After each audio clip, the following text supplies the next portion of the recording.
A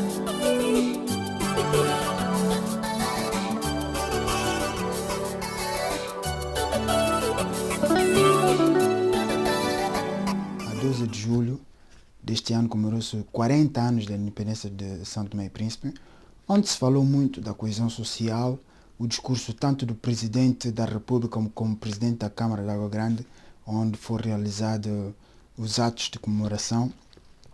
Falou-se muito da coesão social e houve palestras. Aqui em Leeds, por acaso, nós também demos uma palestra sobre a coesão social. E eu gostaria de vos fazer um breve resumo, se é que é possível fazer um breve resumo sobre esse assunto, sobre o que é a minha visão da coesão social em São Tomé. E por que é importante a coesão social? Porque a coesão social, como dizia o Durkheim, que é um sociólogo francês, ele dizia que a sociedade é um corpo, é um organismo vivo, é um corpo, é como se fosse um corpo humano, né, em que as partes funcionam em benefício do todo. Né? E quando as partes se organizam para realizar uma função em benefício do todo, ela organiza a sociedade, vai se organizar em vários campos, né? Melhorando as qualidades de vida da população, etc, etc. E quando isso não acontece, a sociedade começa a aparecer banditismo, começa a aparecer lavagem de dinheiro, começa a aparecer todo esse tipo de situação. O que é que acontece em São Tomé? Para que haja essa coesão, para que haja esse entendimento das pessoas, normalmente é preciso que haja a noção de lugar, a noção da nação.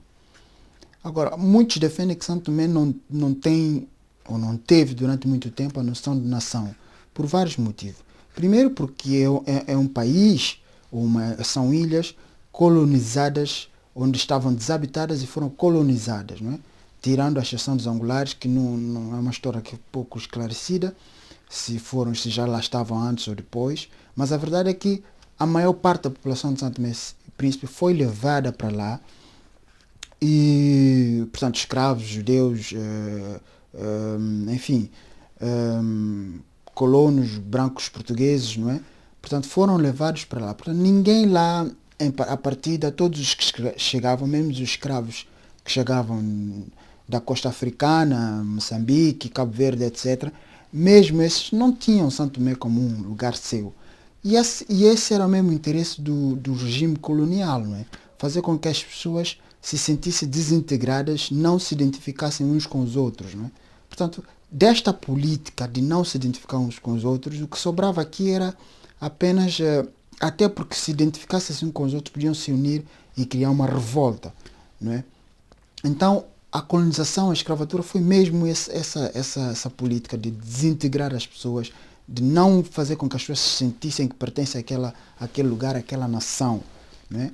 De forma a formar uma nação. Então isto foi crescendo. A luta que havia em São Tomé era de poder, era uma luta do poder, ou seja, em que as pessoas achavam que deviam ser tratadas de igual forma aos colonos, aos brancos, né? O que não se estava a passar.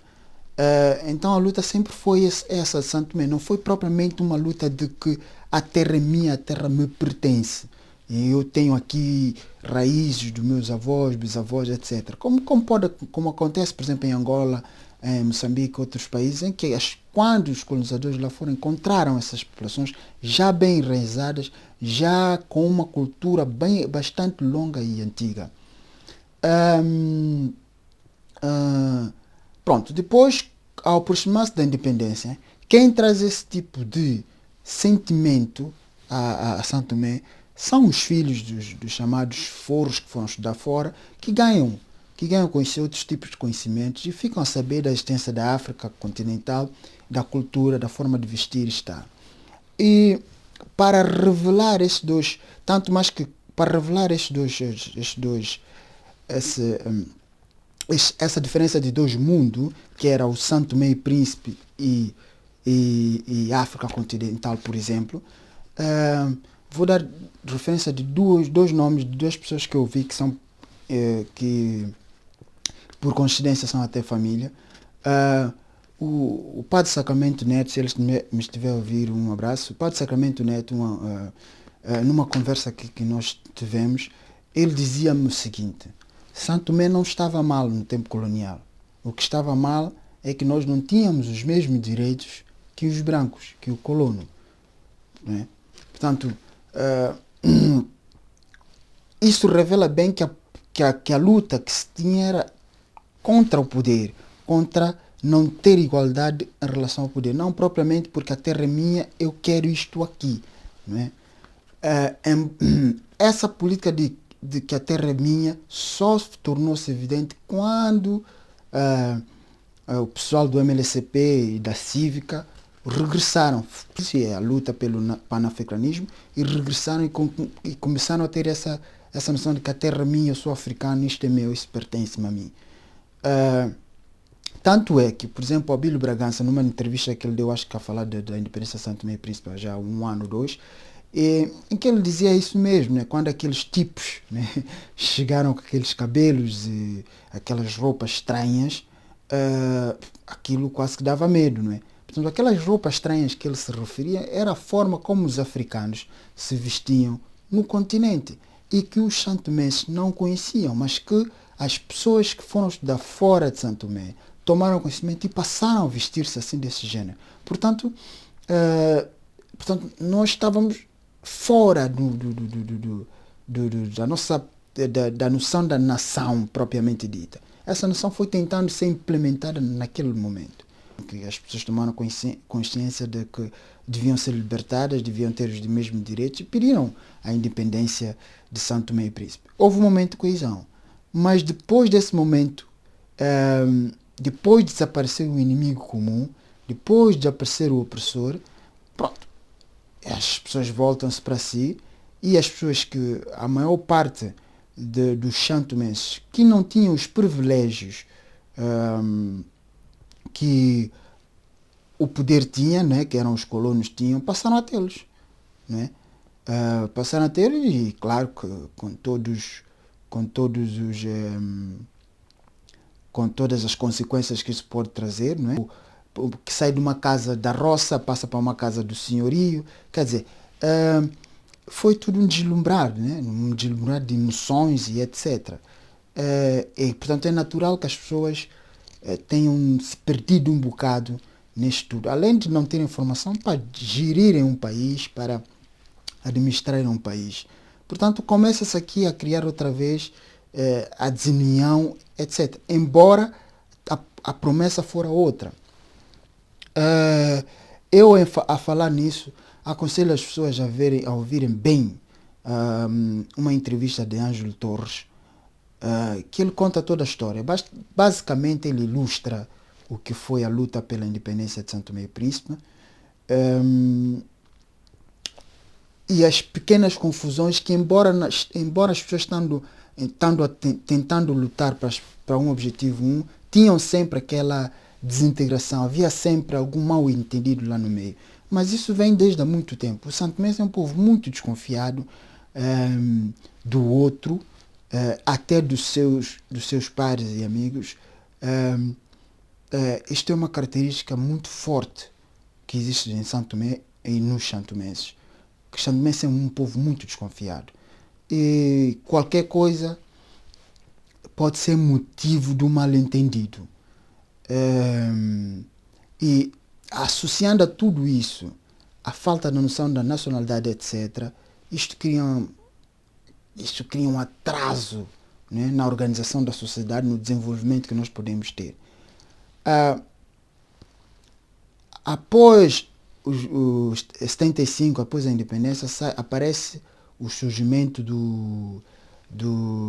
portanto, temos o Partido Único, depois temos em 91 multipartidarismo, né, que houve uma certa união de algumas forças que estavam contra o MLSTP, mas depois temos 25 anos, né, 25 anos de multipartidarismo e democracia. E nesses 25 anos, continuou-se a culpar os 15 anos da independência, né, da ditadura do Pinto da Costa. Nesses 15 anos eu gostaria daqui de dizer que O Miguel Trovoada fez 5 anos naquele governo do Partido Único, do MLSTP, como primeiro-ministro de Santo Tomé e Príncipe. E Leonel Maldava era presidente da Assembleia. E depois Miguel Trovoada, a partir de 91, quando deu-se a abertura democrática, o Miguel Trovoada fez 10 anos. Portanto, Miguel Trovoada tem tanto tempo de poder quanto o Pinto da Costa. O Pinto da Costa agora volta outra vez, mais 5 anos, quiçá 10 anos, mas neste momento Miguel Trovoada tem tanto tempo de poder como Pinto da Costa. Não se pode aqui estar a culpar as pessoas, não se pode estar aqui, eu diria, a vitimizar as pessoas, a escolher uma vítima para os nossos fracassos. Santo Tomé está fracassado, Santo Tomé não desenvolveu, principalmente economicamente, por nós, pelo povo, não é? Pelos dirigentes, pelo povo. Não é só pelo Pinto da Costa, não é o Pinto da Costa que desgraçou Santo Tomé e Príncipe, longe disso, não é? Muito longe disso. E, portanto, é preciso que a geração mais nova crie essa noção de coesão. É preciso que a geração mais nova que tenha essa missão, é a missão de desenvolver Santo Tomense, de unir os santomenses, pelo menos em alguns objetivos comuns. É uma missão, eu diria, as pessoas de 75, da minha geração para frente. Porque as pessoas que nasceram antes assistiram muita rivalidade dos 15 anos, dos primeiros anos da independência, e trazem muita mágoas disso. As pessoas que nasceram depois têm menos recordações das coisas mais da ditadura e são capazes de encarar as coisas com uma maior atualidade, sem grande dor, porque não viveram ou não têm lembrança de terem vivido certas coisas. Eu acho que é importante que a geração de 75 saiba traçar uma linha de pensamento, saiba unir-se. Claro que as divergências as pessoas terão sempre umas com as outras. Eu quero dizer que eu tive muito mais experiências em associações, em organizações, com pessoas que supostamente que pareciam ter ambições políticas e que revelaram ter as mesmas manias e atitudes dos nossos dirigentes. Eu espero que, apesar disso, essas pessoas consigam colaborar umas com as outras e traçar objetivos únicos e comuns para o país, né? Independentemente dos seus sentimentos, saibam que há um objetivo comum que nós temos que traçar para os nossos filhos, para o nosso futuro, né? Porque uma coisa que é importante que os africanos entendam, neste caso os santomenses entendam, é que se os pais não tratarem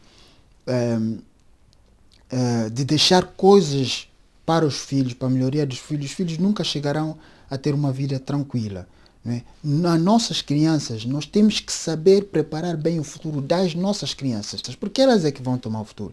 Temos que saber educá-las, temos que criar escolas, temos que saber trazer novo tipo de política de coesão social e de união para essas crianças, para que possamos, né, transmiti-la um país mais sossegado, um país com mais possibilidades de desenvolvimento e melhor, porque senão não vamos deixar nada. Os mais velhos, ao menos, deixaram a liberdade de expressão, libertaram-nos da escravatura e deram-nos a liberdade de expressão. Temos o multipartidarismo, eles deram-nos isso. Nós temos agora que transmitir a nossa geração e os mais novos a noção de unidade e da necessidade de traçar objetivos únicos. É muito importante isso para Santo Tomé. Essa é a mensagem que eu queria deixar para todos os santomenses relacionado com 12 de julho, Santo Tomé e Príncipe. Muito obrigado por terem assistido o meu canal, o meu vídeo mais uma vez. Se gostarem, cliquem em gostar, subscrevam o canal e repassem a mensagem. Um abraço, façam valer o vosso dia.